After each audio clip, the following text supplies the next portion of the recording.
Hello, welcome to this channel. आज का topic है प्रोसेस। What is process? आज हम पढ़ेंगे प्रोसेस क्या होता है। प्रोसेस बेसिकली प्रोग्राम जब एग्जीक्यूट करता है तो वो प्रोसेस बन जाता है। मतलब स्टार्टिंग में वो प्रोग्राम रहता है, जैसे आपने कोई सी लैंग्वेज का प्रोग्राम लिखा, ऐड का प्रोग्राम लिखा, सब्ट्रैक्ट का प्रोग्राम लिखा, मल्टीप्लिकेशन का, डिवीड, मतलब एक आपने मेनली कैलकुलेटर बनाया है, ठीक है।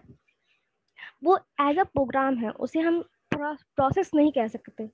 जब वो एग्जीक्यूट कराएगा, जब हम उसको सी लैंग्वेज में रन कराएंगे, मतलब सी लैंग्वेज के कोई भी लैंग्वेज में हम जब उसको रन करते हैं, किसी भी प्रोग्राम को हम जब रन कराते हैं, उस वो प्रोसेस बन जाता है। सिंपल, ये सिंपल वर्ड है, ठीक है। और प्रोसेस क्या रैंडमली वर्क करता है? नहीं, वो एक सीक्वेंस वाइज में वर्क करता है, ठीक है। कि स्टार्टिंग मैंने ऐड का किया है, फिर सब्ट्रैक्ट का किया, मल्टीप्लाई किया, कि डिवाइड का, सबका वो एक बार लेता जाएगा। उसके बाद नीचे आपने रन कराते टाइम देखा होगा सीक्वेंस वाइज में होता है, ठीक है। इट इज हम इसको कह सकते हैं कि इसका मेन डेफिनेशन कह सकते हैं कि process is defined as the entity which represent which represent the basic unit of work to be implemented in the system. Okay, मतलब कि ये बेसिक यूनिट काम, मतलब बेसिक काम करता है, जो कि इम्प्लीमेंटेशन, मतलब हमारे सिस्टम में जो मेन, मतलब बेसिक वर्क जो होता है वो प्रोसेस करता है। इसका मतलब यही था। अब हम जानते हैं कि प्रोसेस कैसे वर्क करता है। मतलब प्रोसेस प्रोग्राम होता है, एक टेक्स्ट फाइल है, उसको हम प्रोग्राम कहते हैं। उसको जब हम रन करा देते हैं तो प्रोसेस बनता है, ठीक है। बट होता कैसे होगा, मतलब एक सिस्टम में होता कैसे होगा, ये हम जानते हैं कि जो when the program is loaded, जब प्रोग्राम तुम्हारा लोड होता होगा मेमोरी में, मतलब तुम सी लैंग्वेज का अच्छा खासा प्रोग्राम लिखे हो, ठीक है। उसको जब एग्जीक्यूट, उसको जब एग्जीक्यूट के बीच में होता क्या है, मतलब आपने प्रोग्राम लिखा और एग्जीक्यूशन होके आउटपुट दे दिया, उसके बीच में होता क्या होगा, मतलब वो प्रोसेस बनता है तो कैसे होता है। वो क्या करता है, प्रोग्राम को वो मेमोरी में जाके सेव कराता है, ठीक है, लोड कराता है। एंड लोड करने के बाद वो प्रोसेस बन जाता है, मतलब वो एग्जीक्यूट करना स्टार्ट कर देता है, मतलब जस्ट स्टार्ट करने वाला होता है, मतलब वो प्रोसेस में बन जाता है, मतलब वो रनिंग में बन जाता है। जब प्रोग्राम रनिंग फॉर्म में बन जाता है तो वो प्रोसेस कहलाता है, ठीक है। It can be divide in 4 sector. 4 sector में डिवाइड हो जाता है, स्टैक, हीप, टेक्स्ट, डेटा।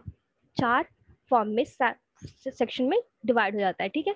तो 4 सेक्शन में डिवाइड होने का क्या है इसमें, कि वो पहले चीजों को, प्रोग्राम को, आपके प्रोग्राम को 4 पार्ट में डिवाइड कर देता है। 4 पार्ट में डिवाइड करने का क्या मतलब, इसको इजी होता है एग्जीक्यूट करते टाइम, ठीक है। इसको इजीली कुछ वेरिएबल्स चाहिए तो यहाँ चार्ट वेरिएबल कहाँ से उठाना है उसको पता जाता है, कहाँ से कहाँ मैथ, कहाँ फंक्शन होगा वो पता जाता है। तो हम बताएंगे पहले कि इसमें कहाँ कहाँ क्या चीज़ सेव होता है। स्टैक में आपकी टेम्पररी डेटा सेव होता है, जैसा कि method, parameter, return address, return parameter, ठीक है। ये सारी चीज़ें इसमें होती है सेव स्टैक में, ठीक है। और हीप में आप मैलॉक केलॉक, अगर आप पढ़े होंगे सी लैंग्वेज तो मैलॉक केलॉक होता होगा। उसमें मैलॉक केलॉक जैसे डायनेमिक एलोकेशन मेमोरी, जिसमें हम अलग अलग जगह पे अपने अपने लोकेशंस को सेव, मतलब अपने चीज़ों को सेव कराते हैं डायनेमिक वे में, ठीक है। डायनेमिक लोकेशन हम प्रोवाइड करते हैं बेसिकली, ठीक है।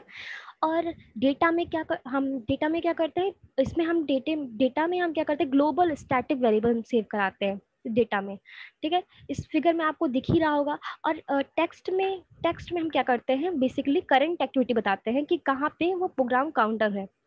आप सोचिए, इसका यूज तो एग्जीक्यूशन में है, मानते हैं, लेकिन इसका तब ज़्यादा यूज होगा जब शेड्यूलिंग प्रोसेस आएगी। आप आगे पढ़ेंगे लेटर ऑन कि शेड्यूलिंग क्या होता है, वहाँ पे बहुत यूज होता है। एंड अगर आप अभी तो आपने नहीं पढ़े, फिर भी आपको जानना तो पड़ेगा ना कि ये हो क्या रहा है। एंड ये ऊपर नीचे फिगर में क्यों बना है एरो, ठीक है।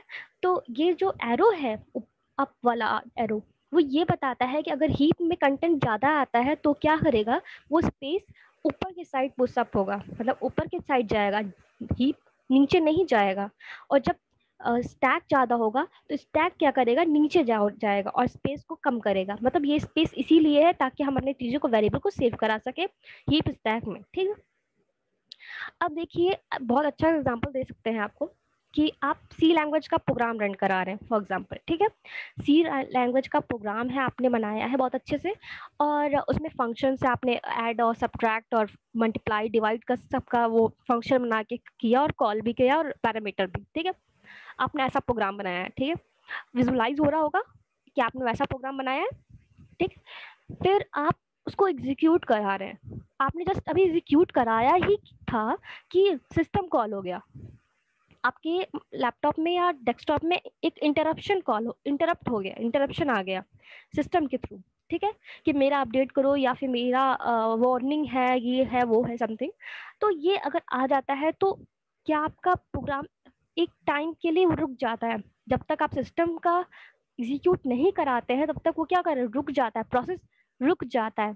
तो प्रोसेस रुक जाता होगा तो सोचिए आपका अगर ऐड पे वो गया होगा, और फिर क्या वो फिर से जब आपका सिस्टम कॉल का चीज़ें हट जाएंगी तो क्या फिर से प्रोसेस स्टार्टिंग से आपका लेगा स्टैटिक स्टूडियो मेन, फिर वहां से पढ़ते हुए आएगा? नहीं, वो वहीं से आएगा जहां से वो ऐड तक था, तो ऐड से ही आगे सब्ट्रैक्ट बढ़ेगा, मल्टीप्लाई बढ़ेगा, हर एक फंक्शन को देखते चलेगा। ये कैसे होता होगा, है ना? अब पता होना चाहिए ना कि कैसे होता होगा।